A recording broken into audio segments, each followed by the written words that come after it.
We do already have some questions, so I'd like to move into the question answer period. The first one's for Michael. It's from Lawrence Wetzler. First, he says, magnificent presentation, Michael.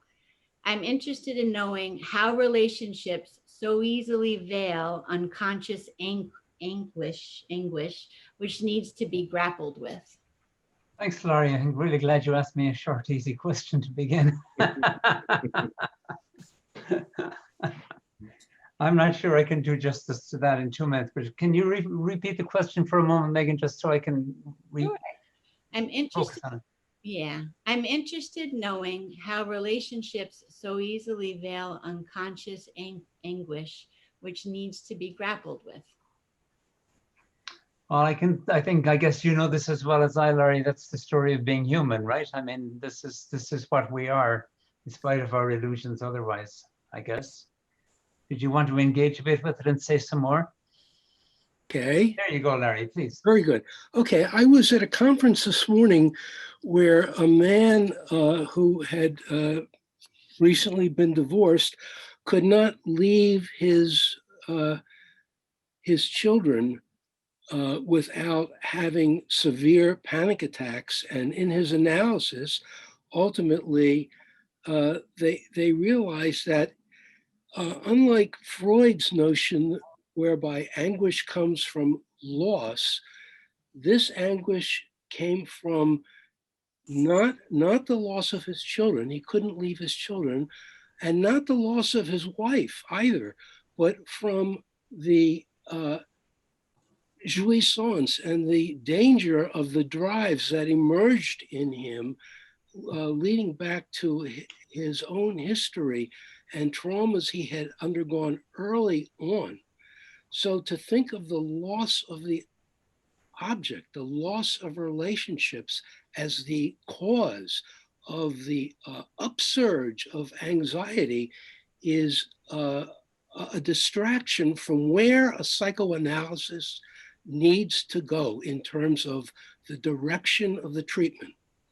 And I was just saying, Michael, that I am really very disheartened that Lacan's way of thinking and working is so underrepresented at Adelphi. Yeah.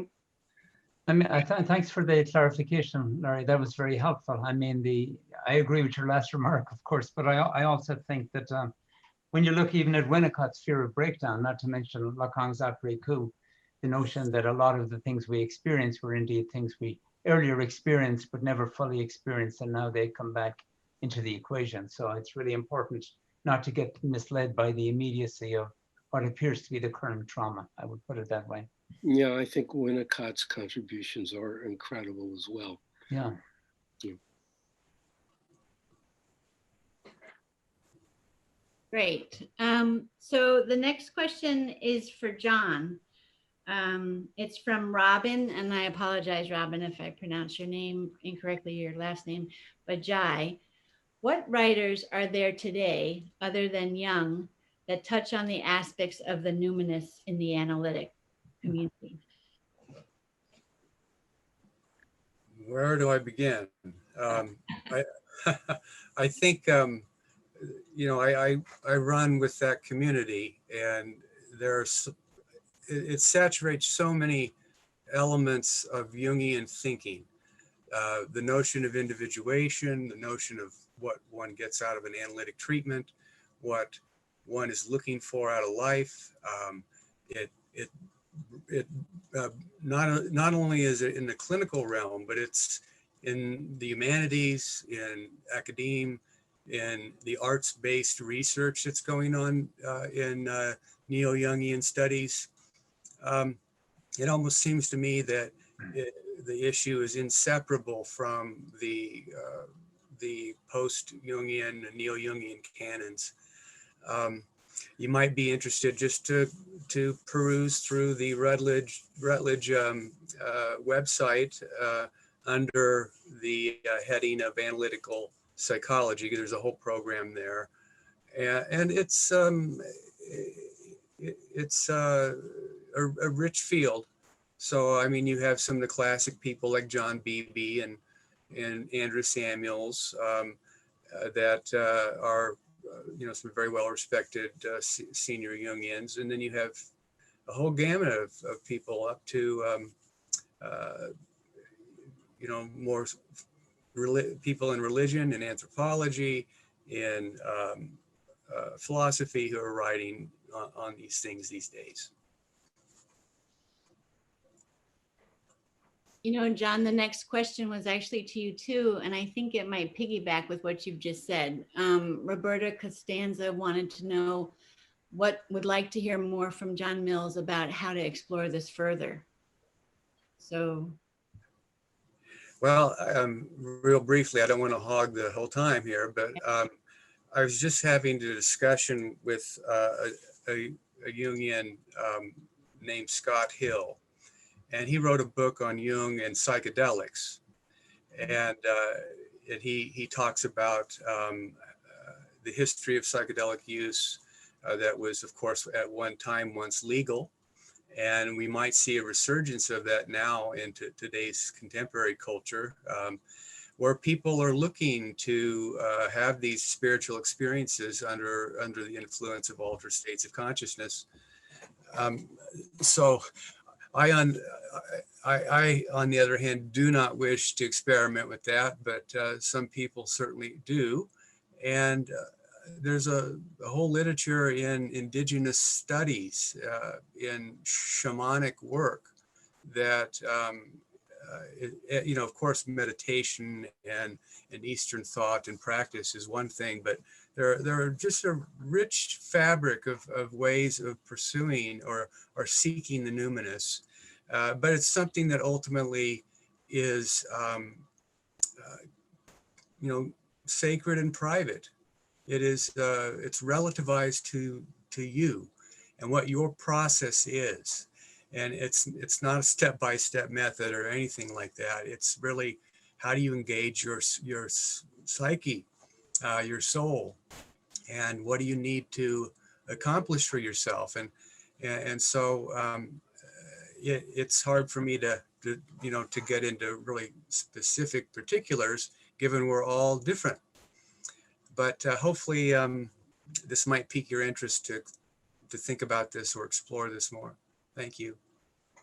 If I may just add, this is not substantive, it's more historical, that it is certainly, it's of historical interest to me that Jung is, you talk about Lacan being underrepresented.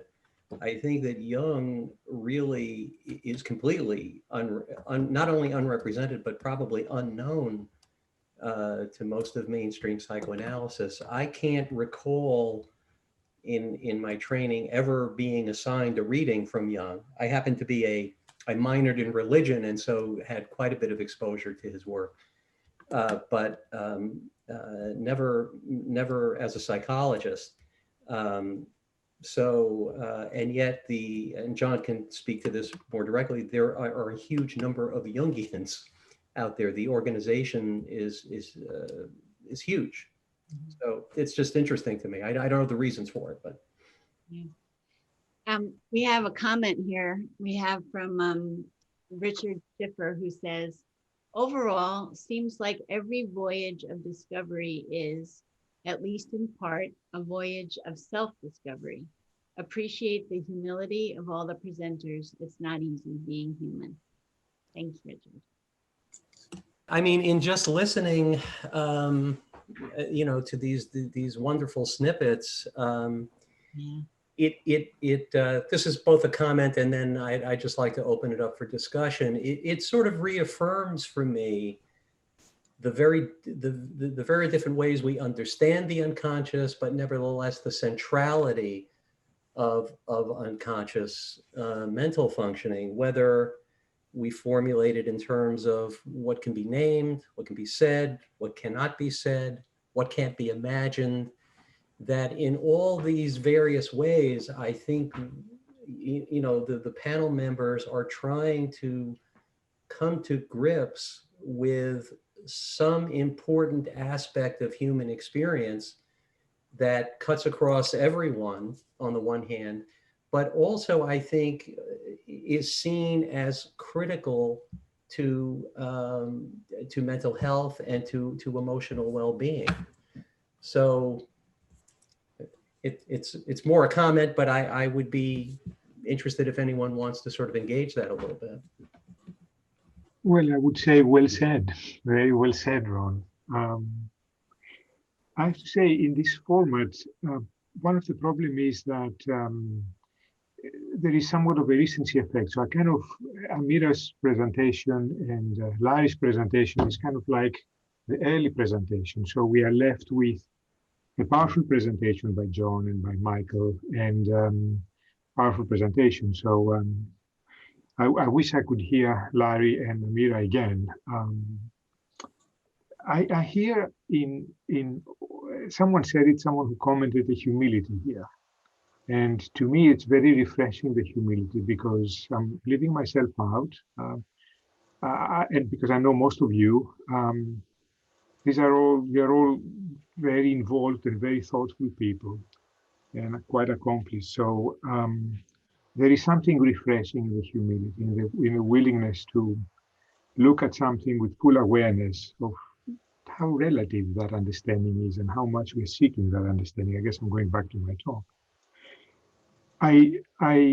Speaking of the recency effect, I was struck with two concepts. One is the one that Michael said, that sentence: the more we try to understand, the less we hear sometimes. So the more we sometimes try to force our understanding out of anxiety, out of a forced rationalization, which is a defense, obviously, we end up losing ourselves sometimes. We end up not being surprised because we force logic. And then John's about the sacred. And I've thought, yeah, I think, John, you said it very well, that common in the religions, in all the religions, is the sacred. And that made me think of perhaps the secular people, like me, I'm a non-religion person. I'm aware that what often is missing is this belief in the sacred, that other people find it, and it's very grounding for them. And I will leave you with this little vignette, John, which is on September 11th, a day later, as I was driving back from my office, I passed a church near Manhasset. I don't go into churches. I have never been, maybe one or two in my life. I had the urge to go into one and sit there into that silence. It's a mystifying experience, but I had the need for something, for some more connectedness. So okay, these are my thoughts. Thanks for sharing. Yeah. I want to pick up on this idea about humility, because I was struck by it as well amongst the panelists, but in two particular kinds of ways. One having to do with the fact that I think we're all involved in and invested in teaching young professionals. And I hope for those young professionals that are on this call that they feel the same way about this, recognizing the value in humility about one's work. I was thinking about this particularly while Mira was talking about writing about what she called a failed case. And how important a distinction it is from young people who enter the field hearing papers of successful cases where somebody made a brilliant interpretation, or there is a turning point in treatment, etc., where that was brought about by the brilliance of the analyst.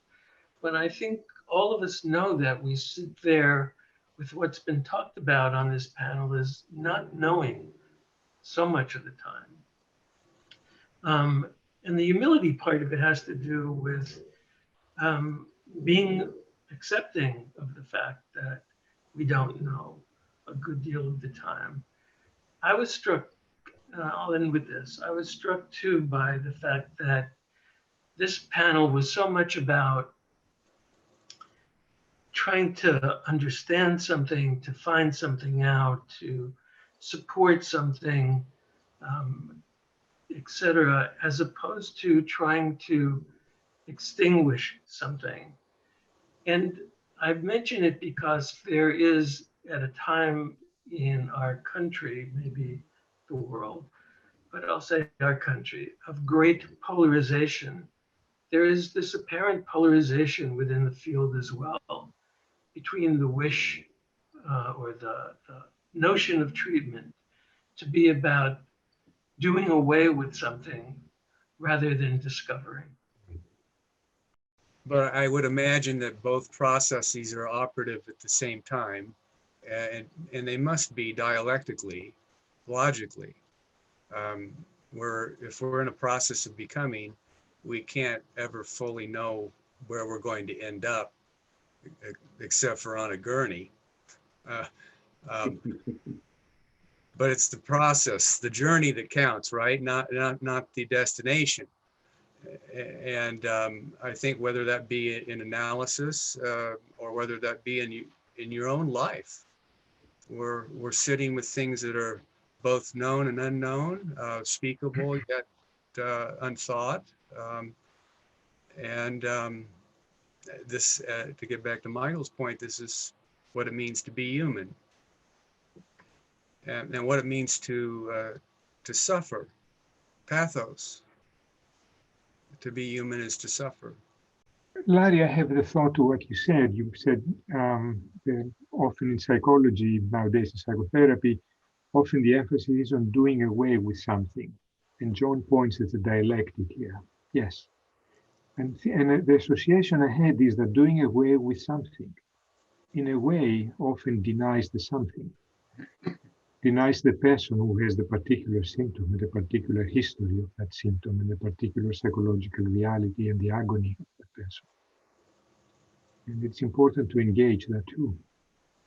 In listening to this, some of the summaries and the connections, one of the things that resonates for me is that thread of unknowing and knowing, and then also the safety in which to explore the unknown and the space that we as analysts want to support and engage in creating that space for both ourselves, right, as analysts and being uncomfortable with not knowing, and for our patients. You know, when we got together to create this workshop or this event, we realized that, I think somebody said snippets, you know, these are like little teasers, these little 8-minute presentations that each of you have presented. And for those of you who have not read the ebook, I'd like to encourage you to read it. It's really, really wonderful and builds upon the presentations that our authors have spoken about today. I think one of the biggest things that it left an impact for me was that learning from our patients. I'm a first-year candidate, and it resonates with me because sometimes we are in such a rush to want to learn, and sometimes we're not too kind to ourselves as students and candidates, that we are going to make sometimes silly mistakes, but that to hold that shame, to embrace it, because it's going to create a moment where we could gain more understanding so we can change. And as a clinician, to be able to change in maybe in the way we understand, maybe in the way we want to hear and experience what's happening with our patients and ourselves. And I thought it was really a great point that Miriam made about paying attention to our dreams. So maybe not only paying attention to our dreams, but even in gaining more self-awareness that each day we will change, and how did that happen, and embracing those experiences. So thank you.